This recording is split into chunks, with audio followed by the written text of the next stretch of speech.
Assalamualaikum warahmatullahi wabarakatuh. Saya atas nama Aklin, Fakultas Fakultas Perikanan dan Ilmu Kelautan akan memaparkan materi akustik kelautan yang dibawakan oleh Bapak Dr. Insinyur Asbar MSI,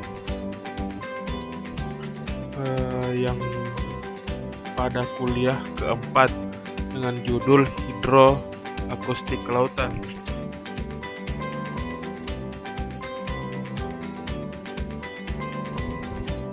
Dimulai dari tinjauan instruktursional umum akustik kelautan. 1.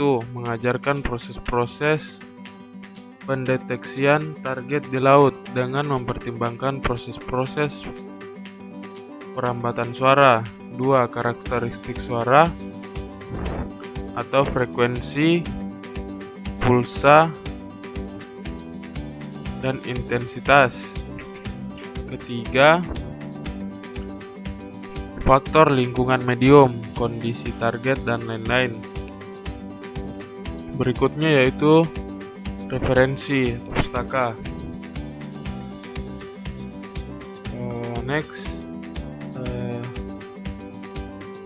Ruang lingkup. 1.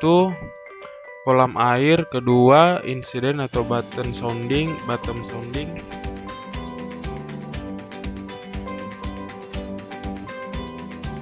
Berikutnya yaitu materi akustik kelautan bidang kolam air.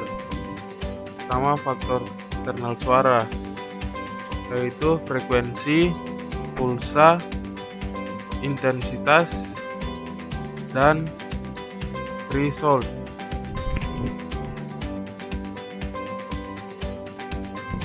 Studi bidang hidroakustik berlandaskan pada energi getaran mekanik. Berikutnya, suatu getaran dapat diamati berdasarkan pada frekuensi getaran, pulsa, intensitas, dan ambang threshold getaran. Berikutnya, hal-hal mengenai masalah pembentukan getaran tersebut dikenal sebagai masalah internal suara. Materi akustik kelautan bidang kolam air, yaitu faktor eksternal, suhu, salinitas, atau kimia perairan, sampai osekim.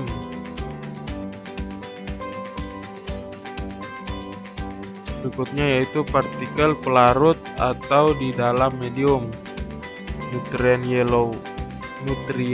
yellow substance, gelbastov, phytoplankton, zooplankton, fish and marine larvae, adult fish and marine organism. Kondisi fisik oceanografi, yaitu gelombang, arus, hujan, dan lain-lain. Berikutnya yaitu man-made activities, suara mesin, winch, propeller, dan lain-lain. Kondisi jaringan atau sirkuit peralatan. Dalam proses perambatan getaran suara dipengaruhi oleh hal-hal yang terdapat dan yang terjadi di kolam perairan seperti 1. Suhu, 2. Salinitas, 3. Partikel pelarut, 4. Organisme renik dan makro di kolam air, 5. Gerakan massa air seperti gelombang, riak, arus, angin, dan hujan. Hal-hal lain yang mempengaruhi proses pengamatan suara atau getaran di air adalah suara-suara non-alami seperti dengung pada sirkuit elektronik dan derau mesin di kapal maupun aktivitas transportasi laut di sekitar wilayah studi.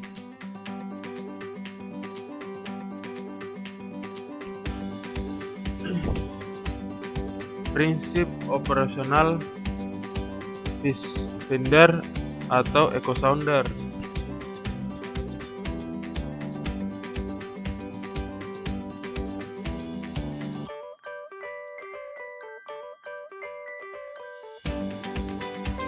Yaitu di mana GPS antena terletak pada kapal, pada atas kapal, dan yang terletak di bawah kapal yaitu transducer yang mengawati wet dan single beam. Cara kerja fish finder.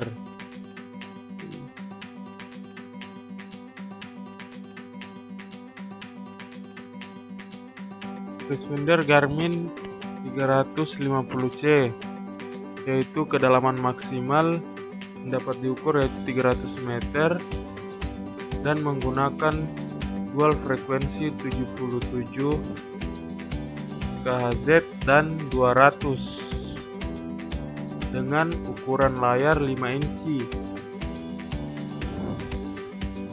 Adapun item yang terdapat pada alat yaitu satu, tombol pertama yaitu tombol power untuk menghidupkan dan mematikan unit. Tombol yang kedua yaitu tombol range untuk skala kedalaman yang ditampilkan di display. Yang ketiga yaitu tombol giant untuk menambah atau mengurangi daya pancar frekuensi. Yang keempat yaitu tombol rocker atau memilih tampilan display dan menunjuk ke objek yang ingin diperjelas. Kelima yaitu tombol span dan depth, yaitu untuk mengatur kedalaman yang ingin diperbesar. Yang keenam yaitu tombol menu dan enter, yaitu untuk masuk ke pengaturan utama dan memilih pengaturan. Adapun cara pengoperasian fish finder yaitu satu, tekan dan tahan tombol power, tunggu sampai kedalaman air muncul di kiri atas. Kedua, tekan tombol menu pengaturan unit. Dan ketiga, pilih meter untuk kedalaman dan pilih Celsius untuk suhu air. Yang kelima, tekan tombol menu pengaturan atur sonar.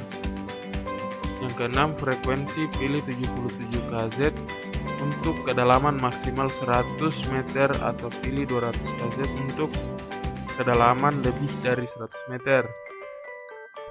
Ketujuh, simbol ikan pilih on bila ingin menampilkan adanya ikan.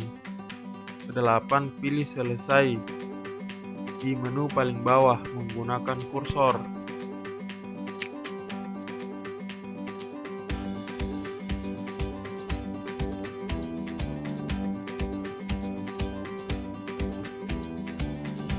Komponen fungsi dan pengoperasian fish finder. 1. Time base yaitu berfungsi sebagai penanda pulsa listrik untuk mengaktifkan pemancaran pulsa yang dipancarkan oleh transmitter melalui transducer. Kedua, suatu perintah dari time base akan memberikan saat kapan membentuk pulsa bekerja pada unit transmitter dan receiver. Berikutnya yaitu time base, penerapan dalam penentuan kekuatan pulsa yang dihasilkan transmitter. Berikut yaitu komponen, fungsi dan pengoperasian fish finder. 2. Transmitter berfungsi untuk menyalurkan pulsa listrik yang dipicu oleh time base ke bagian transducer. Selain itu, Transmitter juga berfungsi sebagai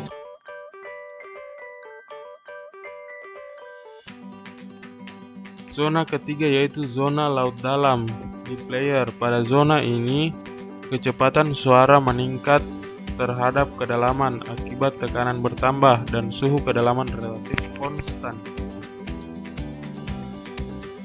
Di dalam air laut, kecepatan gelombang suara mendekati 1.500 meter per detik, umumnya berkisar 1.400 meter per detik sampai dengan 1.550 meter per detik, tergantung suhu, salinitas, dan tekanan. Seperti yang sudah kita ketahui bahwa pada lapisan termoklin terjadi penurunan suhu yang drastis hingga terbentuklah dua medium karena adanya perbedaan suhu.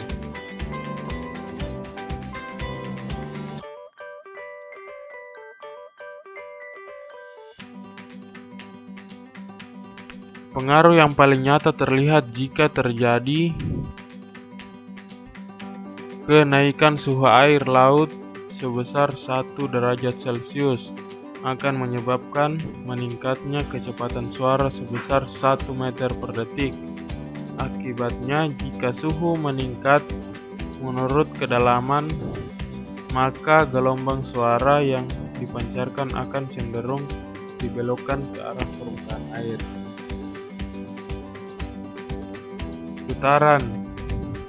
Getaran adalah suatu benda di sekitar titik keseimbangannya pada lintasan tetap. Suatu getaran adalah gerakan bolak-balik satu kali penuh. Frekuensi getaran. Frekuensi adalah banyaknya getaran yang terjadi dalam 1 sekon. Frekuensi demikian dapat dirumuskan. Frekuensi sama dengan getaran atau waktu, atau rata-rata getaran. Intensitas suara adalah besaran yang menyatakan berapa besar daya suara tiap satuan luas. Kedua, satuan intensitas suara adalah watt per meter kubik atau per meter kuadrat atau W per meter kuadrat. Intensitas bunyi tergantung pada amplitudo sumber bunyi dan jarak antara pendengar dan sumber bunyi. Sekian dan terima kasih. Assalamualaikum warahmatullahi wabarakatuh.